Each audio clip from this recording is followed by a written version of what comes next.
এই ভিডিওটা দেখ, তার দিয়ে দেখ। কার ভিডিও? হ্যার ভিডিও? হ্যাঁ আমি আসলে নিজেও জানি না আমার গণিত পোশাক এবং দেখছস, উনি হইছে আসল সুদর্শন পুরুষ।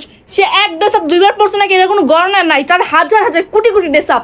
সে মনে করেন এক ড্রেস আপ দুইবার পরবো মানে এটার কোনো তার ইচ্ছাই নাই, কারণ তার কোটি কোটি ড্রেস আপ পরে আছে। আর বেলা তুই ফকিনি, আর ফকিনি কইতাম না কি লেগে, আমি তো বিয়াটা করছি এটা ফকিনি রে। এক ড্রেস আপ যে তুই কত বছর ধরে পরে আসছ আমার বিয়ার আগে থেকে। এই যে 4-5টা শার্ট গুলা, ঠিক আছে সর বেটা সর, এই 4-5টা শার্ট, এই শার্ট গুলা পরে পরে বেটার জীবন পার করতেছে।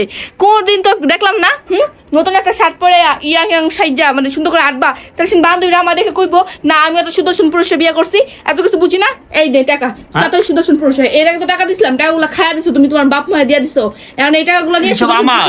হলো সব তোর সুদর্শন পুরুষ হওয়ার লেগা।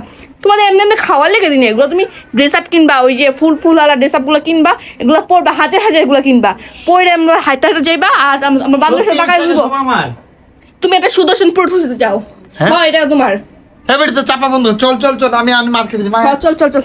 গাইস আপনারা সবাই আমার যে আমার সুদর্শন পুরুষের লুকটা দেখার জন্য অপেক্ষা করেন। আর কে কে দেখবেন অবশ্যই কমেন্টস করবেন। আল্লাহ হাফেজ, তাহলে চলো।